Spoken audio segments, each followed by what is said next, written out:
Step-by-step instructions for connecting the Btt V3 board to Ender 3 Pro.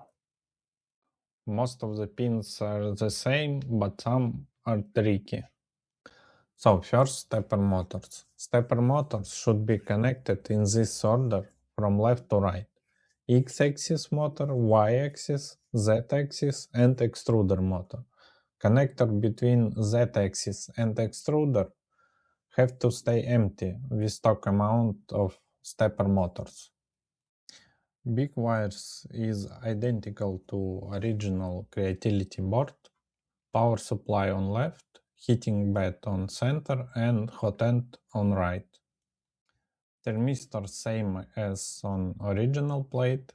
The main thing is to make sure that you are connecting the correct thermistors. Endstops have to be connected in the same order as stepper motors. Do not connect the endstop if you planning use probe like BlTouch or 3D Touch for Z-homing. Fans is a little bit tricky. You can see on image marking of pins. On left, connected to fan 2 pin is hot end cooling fan.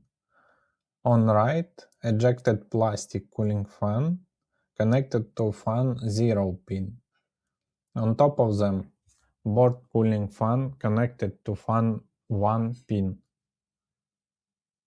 Precompiled firmware from Btt or default setup in Marlin firmware both expected that fans connected in this order. Stock display is hard to miss, there are only one slot for it. Original BlTouch should be connected into dedicated 5-pin JST connector slot. If you are using knockoff like 3D Touch or for some reason your BlTouch not working properly, try this wiring. Black and white wires should be connected into the endstop slot. Remaining wires have to be connected into bottom 3 pins of 5-pin slot for BlTouch. That's all. Hope this instruction was useful. Thank you for watching.